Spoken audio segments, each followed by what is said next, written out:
¿Es verdad que una hostia consagrada de pronto se puede convertir en carne y en carne de corazón? ¿Es cierto que el vino consagrado de pronto se puede convertir en sangre y se conserva? Y así está la hostia de carne, el vino en sangre. ¿Existen realmente los milagros eucarísticos?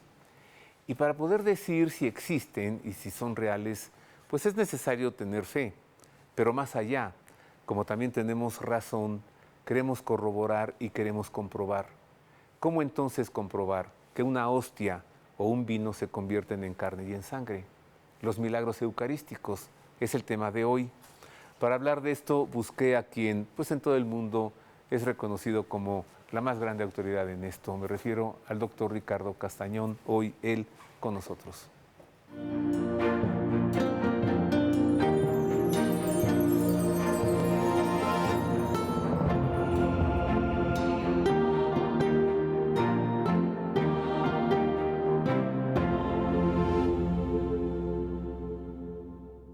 Es el tema de hoy, queridos amigos, y la verdad, un servidor se siente muy complacido y privilegiado por contar aquí con la presencia del doctor Ricardo Castañón.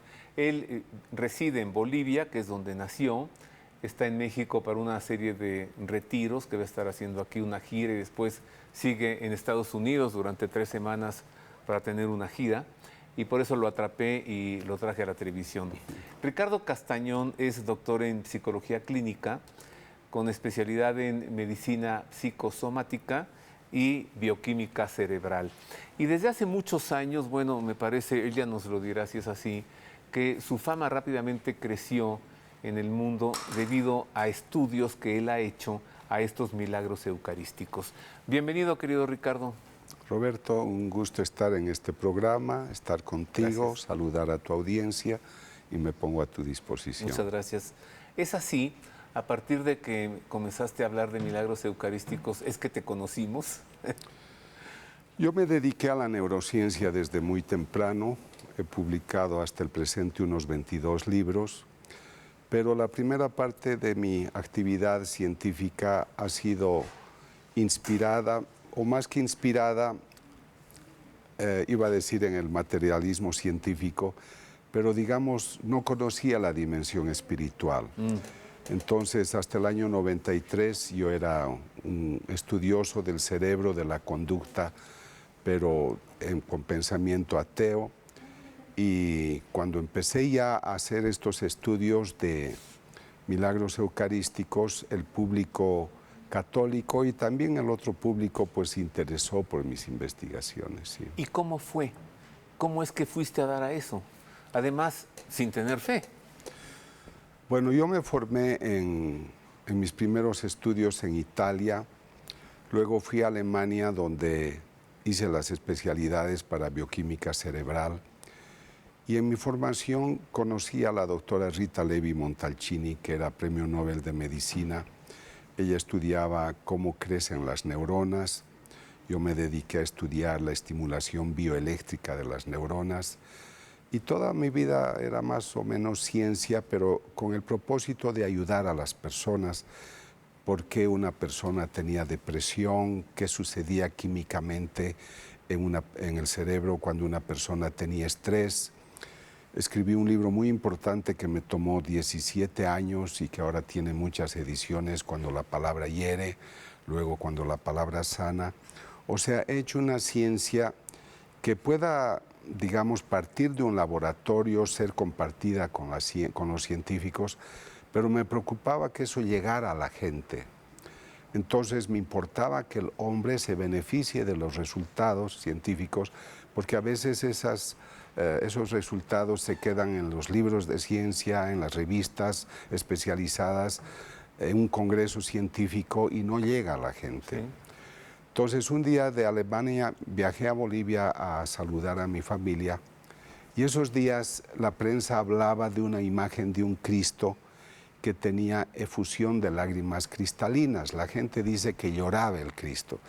Nosotros técnicamente decimos efusión al brote de una sustancia, porque no puedo decir que llora porque no sé si es lágrima y no sé si es sangre.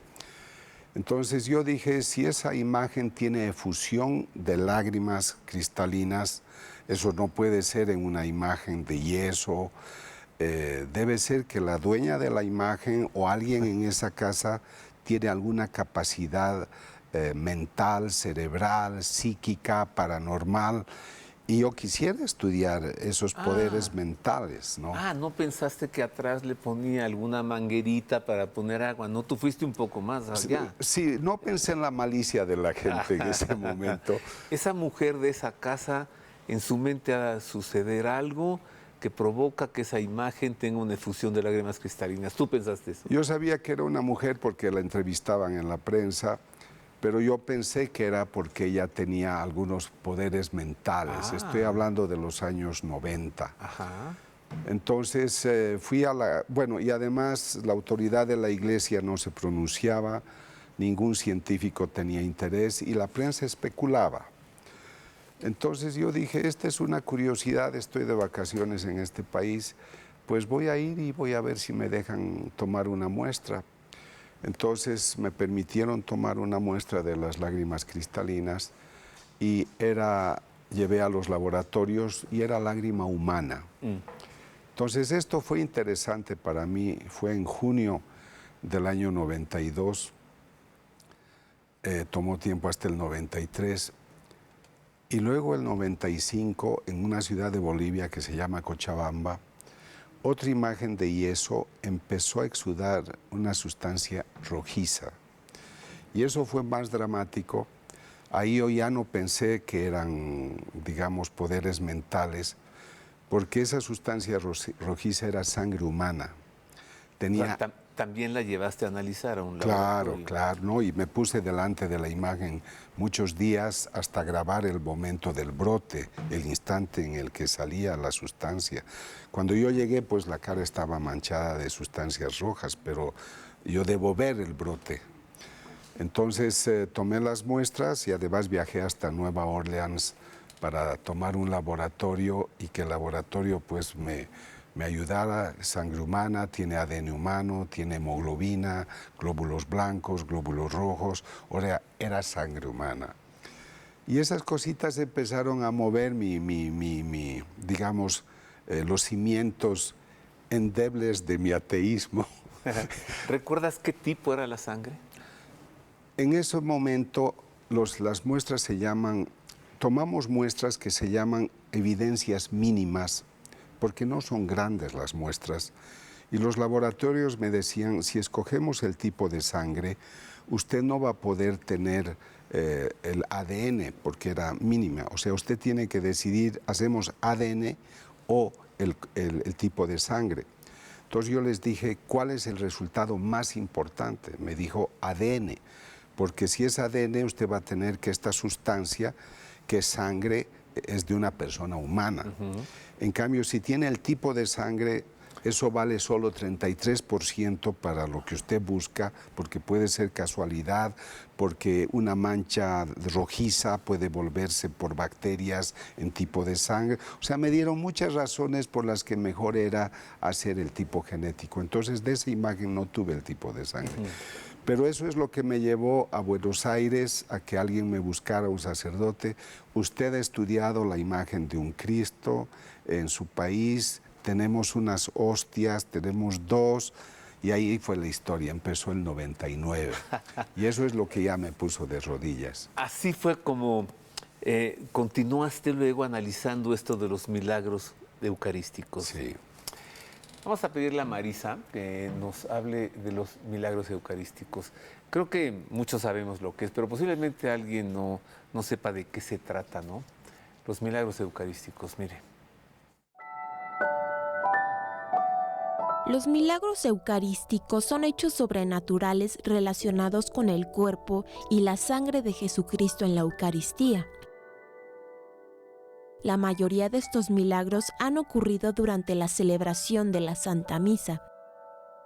Algunos de ellos son hostias consagradas de las que ha emanado sangre, hostias que se transforman en carne o vino que se convierte en sangre. Otros se han manifestado en el pan eucarístico que se conserva incorrupto por siglos, en hostias que levitan, aparecen o desaparecen de iglesias o que curan a personas enfermas o a pueblos enteros que padecen epidemias. Otro tipo de milagros eucarísticos consisten en conversiones o en experiencias místicas que han tenido varias personas por su frecuente interacción eucarística, como los casos de las beatas Alejandrina María da Costa, Ana Catarina Emmerich y Teresa Neumann, quienes solo se alimentaban con la Eucaristía. Los milagros eucarísticos son recibidos por los fieles devotos como una prueba física de que Jesús está realmente presente en la Sagrada Eucaristía y como una manifestación proveniente del cielo a fin de restaurar la fe en momentos históricos de herejías que niegan la presencia eucarística de Cristo. Esto los milagros eucarísticos. Ricardo, nos decías que todo esto de tus investigaciones acerca de milagros eucarísticos comenzó por este Cristo en Cochabamba que con salía efusiones. De sus efusiones. También en Siracusa, Italia, en el sur, muy el sur, ya en Sicilia, una imagen de la Virgen María de cerámica también tuvo estas efusiones, lágrimas, ¿no? Sí. ¿Tú supiste de esto? Cuando yo empecé a hacer este estudio, te estoy hablando ya de esa imagen con sangre, el año 95, busqué mucha literatura y encontré que el año 1953, en la casa de la señora, me parece, María Iannucci, la imagen de la Virgen exudó 6 veces. El Papa era Pío XII, hicieron los estudios y me parece que el año 54 él declaró el caso como milagro. Entonces esto a mí me importó mucho porque sabía entonces que la Iglesia no estaba alejada de estos acontecimientos. Yo era fresquito, estaba saliendo del ateísmo, no conocía muchos temas de la Iglesia Católica. Entonces para mí ese fue un buen respaldo, pero también había otro caso de los años 80 que tuvo efusión en Naju, Corea. Y el obispo a la señora, a una religiosa de nombre Agnese Sasagawa, que acaba de fallecer. Acaba de morir. Sí. Y el obispo, que era un hombre... Perdón, ¿no es Japón? En Japón. Japón. He dicho... Corea. Corea. Hablé de Naju, Corea, me equivoqué, perdón. Sí, es en Japón, en Akita, Japón, sí. Perdón. Hermana Agnes. Agnese Sasagawa, en Akita, Japón, en los años 80... Y el obispo del lugar, John Ito, hizo las investigaciones durante varios años. Tuvo que combatir mucho con algunos religiosos, particularmente jesuitas, que se inventaron el concepto de que ella tenía un poder de ectoplasmosis, por el cual ella de lejos podía hacer sangrar a las imágenes. Esto decía ese experto, que era profesor de una universidad allá. Pero el obispo era un hombre de carácter, quiso hacer los estudios y luego yo viajé también para conocer... En Japón, allí en el convento. Sí, fui para conocer en primera mano el tema y se aprobó el caso, lo presentó al Vaticano, a la Oficina de la Doctrina para la Fe, donde el cardenal Ratzinger era el presidente. Y cuando recibió la nota dijo, no tengo nada en contra de la decisión de esta autoridad, porque él reconoció el caso como auténtico y de origen sobrenatural. Allí en el convento de la hermana Agnes, quien en paz descanse desde hace poco, tienen los algodones con todas las lacrimaciones, varias de esas, me parece que son... 101. 101. 101 veces. Las hermanas las conservan. ¿Tú investigaste eso, Ricardo? No. ¿O entrevistaste a la hermana Agnes? No, yo fui, eso ocurrió en los años 80. Yo empecé a estos temas recién en el 95. Entonces yo fui solamente para conocer la historia, entrevistar a algunas personas. Ella ya estaba en otro convento porque la enviaron a otro lugar, no estaba en Akita cuando yo fui.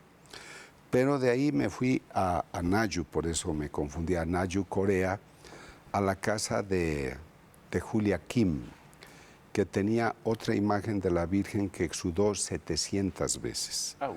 Ellos hicieron estudios, yo no participé, lo que yo estaba haciendo es reunir casuística, y ellos demostraron que la sangre era humana también y tenía ADN humano, y cuando recibieron los resultados, yo viajé con ellos a Seúl, a la Universidad de Seúl, para poder acompañarles, y estuve con el genetista que les dijo que había ADN humano y que era sangre humana.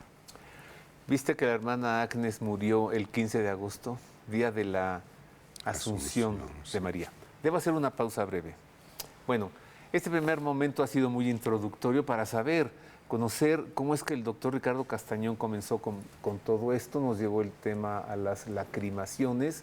Después de una pausa vuelvo para hablar ya de los milagros eucarísticos y posiblemente el más cercano en el tiempo, y si no, sí en nuestro país, ese de Tixtla, Guerrero, cerca de Taxco, que el doctor Castañón también ha investigado. Vuelvo con los milagros eucarísticos.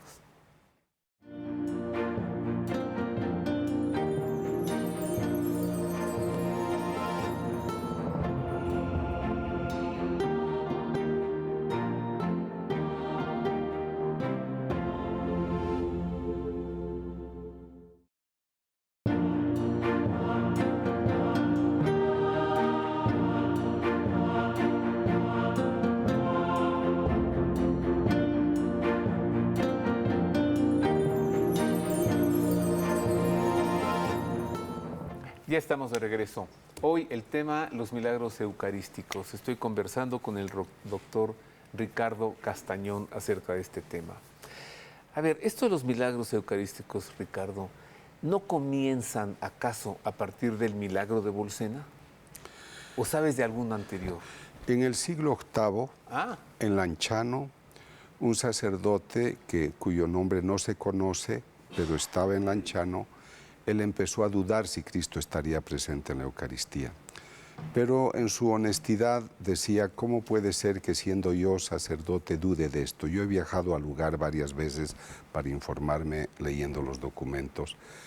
Y él pedía una gracia de Dios, y un día mientras celebraba la Eucaristía, la hostia tuvo efusión de la sustancia rojiza y también el vino.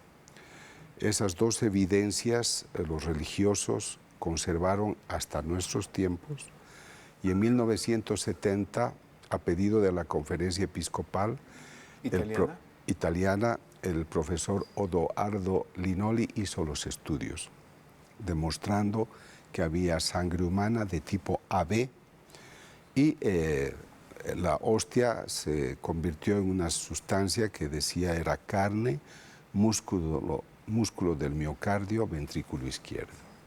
Esa es la conclusión de él. Yo fui a buscarlo a él años después, histopatólogo muy famoso, profesor universitario, y él me confirmó todos sus hallazgos. Sí. Ese es el caso que, digamos, yo sé que Carlo Acutis ha hecho una historia de más o menos 105 milagros en la historia de nuestra iglesia, pero este es visto como el más importante y de los primeros, siglo VIII Lanciano. Bolsena es siglo XIII. ¿Carlo quién dijiste? Carlo Acutis. Igual que el niño. No, Carlo Acutis es el niño que hizo, es el jovencito que hizo su exposición de milagros eucarísticos desde muy temprano. Entonces, él más o menos registra unos 105 milagros. Y alguno creo que va antes del siglo VII, pero para lo que a mí me toca investigar la coherencia más evidente, yo no he ido a ver cosas del siglo IV, del V, en la historia pueden haber, pero digamos el más formal que uno tiene es el de Lanciano del siglo VIII, y el siguiente, el de Bolsena, que ocurre el siglo XIII y que se conserva actualmente en la Catedral de Orvieto. ¿Cómo fue el milagro de Bolsena? Un sacerdote de Bohemia, Checoslovaquia, de nombre Pedro, lo llaman Pedro de Bohemia.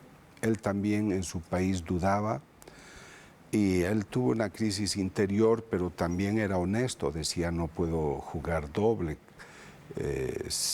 estoy consagrando y no creo en esto. Entonces decidió hacer un peregrinaje hasta Roma para rezar ante la tumba de los apóstoles pidiendo la gracia de creer otra vez. Y después de haber hecho su visita, retornaba ya a Bohemia y se quedó en Bolsena y celebró la misa en el altar de Santa Cristina. En ese momento la hostia tuvo efusión de la sustancia rojiza que él envolvió en un corporal. Gente de la parroquia se enteró y el Papa Urbano IV estaba en las cercanías. Estoy hablando de 1263. Entonces el Papa dijo, yo quiero ver esto, formó una comisión de teólogos, se quedó conmovido y es por esa razón que él instituye la famosa fiesta de Corpus Christi. Corpus Christi tiene origen en el milagro eucarístico de Bolsena. El sacerdote, al momento de celebrar, ¿no?, parte la hostia y salta la sangre. Sí. La catedral de Orvieto se edificó precisamente para recibir este milagro eucarístico. ¿Tú sabes si se ha analizado la sangre de ese corporal, de esa tela? Yo hasta, por todo lo que conozco, es más, algunas autoridades de la Iglesia me han preguntado posibilidades de estudiar algunos de estos repertos antiguos. Pero el tema es complicado porque hay muchas gentes que tienen que decidir porque ya son propiedades nacionales, no solamente es un tema religioso o temas históricos. Pero no se ha hecho un estudio que yo sepa sobre sobre Bolsena. El único real y accesible y publicado es el de Orvieto hasta este momento. Hay otro milagro eucarístico que consiste en muchas hostias que habían sido robadas, aparecieron y están todas juntas. ¿Sabes de él? Sí, me parece que son unas 200 que se conservan hace muchos años y está en Casia, en Italia. En Casia. ¿Cuál es el milagro allí? El milagro es la conservación de que aquí me parece por norma canónica cada mes se debe cambiar las hostias del tabernáculo, porque como es material orgánico hay descomposiciones. De hecho, en algunas investigaciones que yo hago, a veces encuentro hongos, moho, y eso sucede pues por la presencia orgánica. Entonces, para ellos el milagro es de que las hostias se conserven intactas durante tanto tiempo.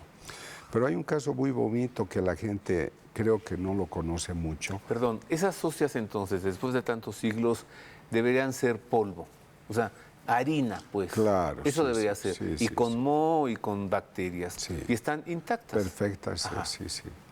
Un caso muy interesante está en Daroca, en España, a unos 90 kilómetros de Zaragoza.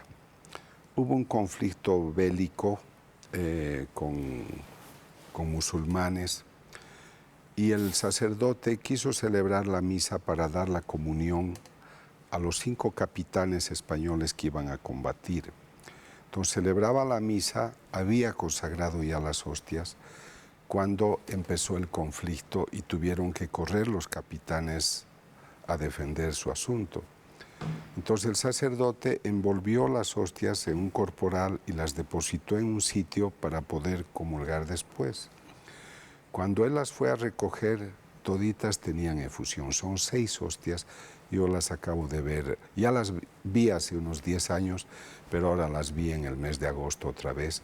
Son 6 hostias que están pegadas a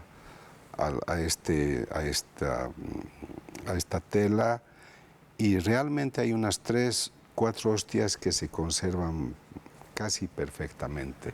No se han hecho estudios científicos. Cuando dices efusión, lo dices para no aseverar que es sangre. Hay 2 cosas que yo creo que es bien importante aclarar al tratar estos temas. La gente muy fácilmente me llama y me dice, doctor, tenemos un milagro eucarístico, porque ven una mancha roja.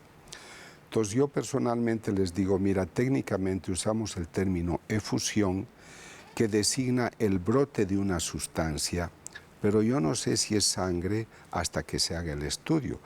Y esto, Roberto, porque he hecho varios estudios de imágenes y de hostias, donde hemos visto la efusión de una sustancia rojiza y el laboratorio no ha mostrado sangre. Entonces, esto es un misterio que hasta ahora yo no lo sé resolver. Pero por eso a mí me parece prudente la autoridad de la Iglesia, que no habla fácilmente de milagro. Entonces, es bueno entender que si hay una circunstancia, una evidencia de este tipo, yo uso el término de signo. Aquí hay un signo que vamos a estudiar. Por ejemplo, el caso de Buenos Aires, que ya el cardenal Bergoglio me pidió estudiar, no se ha declarado milagro oficialmente por la autoridad de la Iglesia. Entonces se habla de un signo eucarístico. En cambio, el caso de Tixla sí ha sido declarado milagro. Entonces la gente podría hablar de evidencia, de efusión o de signo, pero no puede hablar de milagro hasta que la autoridad de la Iglesia no lo declare como tal. Yo no tengo capacidad para decir esto es un milagro. Tú tampoco la tienes. Y yo por eso me cuido, porque a veces hay gente que me pide que yo participe. Yo no intervengo si no me lo pide la autoridad de la Iglesia formalmente.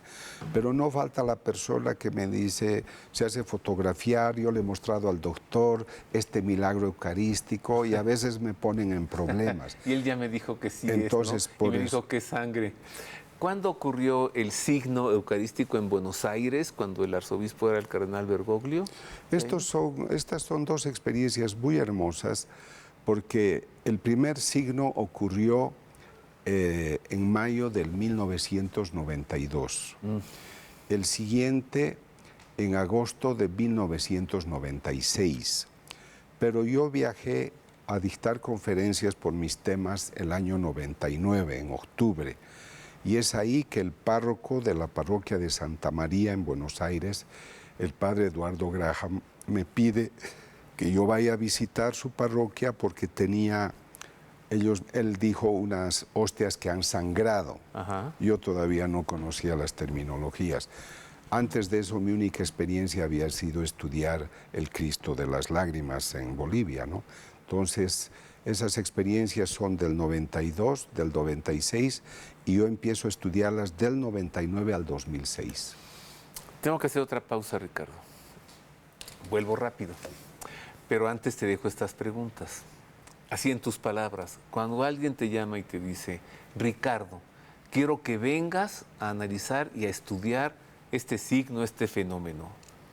Tú cuando llegas, ¿qué haces? ¿En qué consiste esa investigación?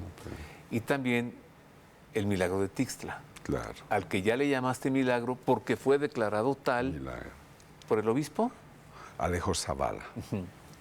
Volvemos entonces con esto y con más.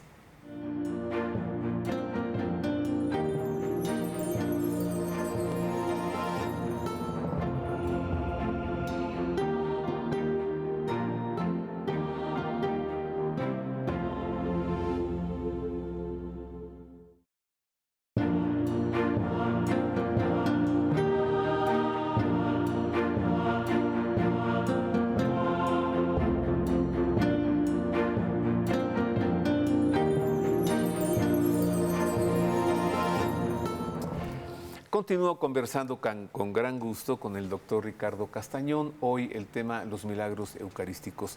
Ricardo, Tixla, Guerrero, cerca de Taxco, una hostia sangró. ¿Sí puedo decir que sangró? Sí, porque demostramos que es sangre. Sí, a ver, sí.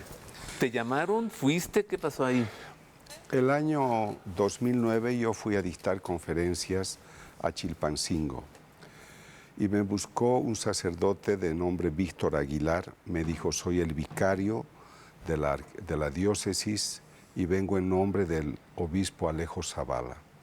Tenemos una hostia que tuvo una efusión de sangre y quisiéramos que usted la vea. Como era una autoridad de la iglesia, me llevaron a Tixla, a la parroquia. que está a unos 20 minutos de Chilpancingo, y estaba la hostia en el tabernáculo. Yo vi que había una mancha bastante significativa, grande, y estaba ya oxidada y parecía sangre.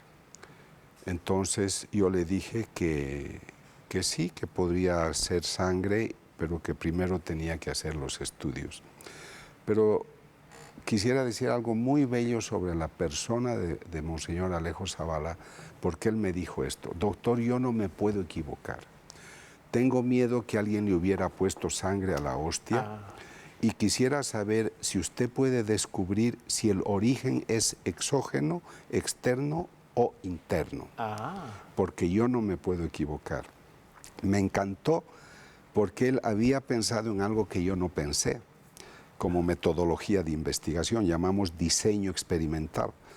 Entonces me fui a unos laboratorios de la policía forense y ellos me ayudaron a descubrir en México que el brote iniciaba en la parte media de la hostia y por capilaridad ascendente subía a la parte superior. Entonces tú tomaste esa hostia y la se llevé al laboratorio. No, yo estuve con ellos, yo no se las dejé. Y fui partícipe de toda la investigación, con toda metodología moderna de los forenses, descubrimos que el brote era desde la parte media y se llama capilaridad ascendente que iba. Ese fue el primer estudio de octubre, y el 2011 otro laboratorio, porque yo hago 3 series de estudios en distintos países, otro laboratorio encontró lo mismo, sin que yo lo hubiera pedido, de que el brote era del interior. O sea, era una evidencia hermosa y el obispo me dijo, si usted encontraba esto, proceda, por favor. Fue muy bonito. ¿Y qué estudiaste? ¿Algo más? ¿El tipo de sangre? Bueno, no, ¿Si era sangre humana? No, el estudio me tomó... Permíteme aclarar que yo no cobro un centavo por esto, que no nadie piense que a mí me paga la autoridad de la Iglesia. Es un servicio que yo hago al conocimiento de la verdad natural y de la verdad espiritual, para que también el científico no creyente pues se abra a la dimensión espiritual. Entonces el estudio me tomó desde el 2009 hasta el principios de 2012, porque hay que ir a muchos laboratorios, y entonces encontramos que la sustancia era sangre humana, el tipo de sangre AB, el mismo que he encontrado en todas las hostias, y vino, también que he estudiado vino. Y AB, la sangre que está en la sábana santa de Turín, en el Santo Sudario de Oviedo también. También. Y creo que en Lanciano, ¿eh? Y en Lanciano también, y en todas las hostias que hemos estudiado, y también siempre los sabe. Polacos que siempre sabe. Hemos encontrado hemoglobina, la heteroproteína, que lleva oxígeno a los tejidos y da coloración a la sangre. Hemos encontrado leucocitos, glóbulos blancos.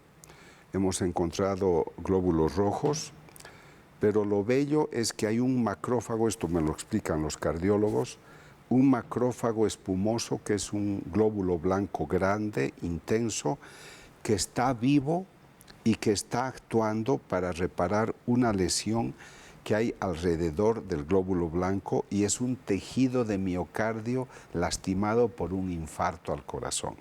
Entonces los 2 cardiólogos que me asesoran dicen, doctor, esto es lo que nosotros vemos cuando un paciente ha tenido infarto al corazón. ¿Qué tal? Entonces, eso en la hostia de Ixtla.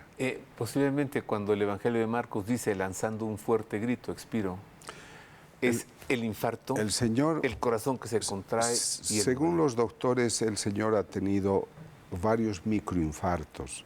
Él ha muerto de hipovolemia, que es que ya no tenía líquido, no tenía alimento, se secó el organismo del Señor y derramó hasta la última gota. Pero él tuvo varios infartos. Creemos que uno de los primeros fue la noche en Getsemaní. Él estaba asustado, él transpiraba, le reventaron los vasos capilares que están alrededor de las glándulas sudoríparas. Por la tensión que tenía, él transpiraba, temblaba.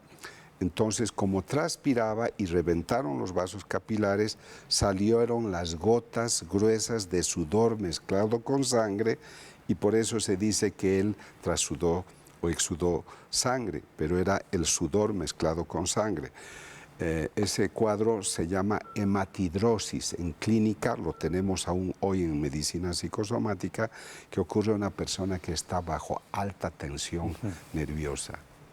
Entonces el señor posiblemente ese momento tuvo los doctores usan el término microinfarto.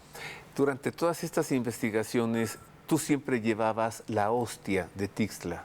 Sí. Siempre, claro, por supuesto, con la autorización de Monseñor Alejo Zavala. Tomo tres muestras y viajo con esas muestras. No llevabas la hostia Al principio completa. me dieron para el laboratorio de medicina, porque teníamos que ver de forense de la policía, para ver si yo encontraba el origen, ¿no? Ajá. Pero después tomé muestras, 3, porque una muestra hice en México, otra en Estados Unidos, otra en Europa, en varios laboratorios. Y esas muestras las regresaste y las integraste a la hostia. Las muestras llamamos de...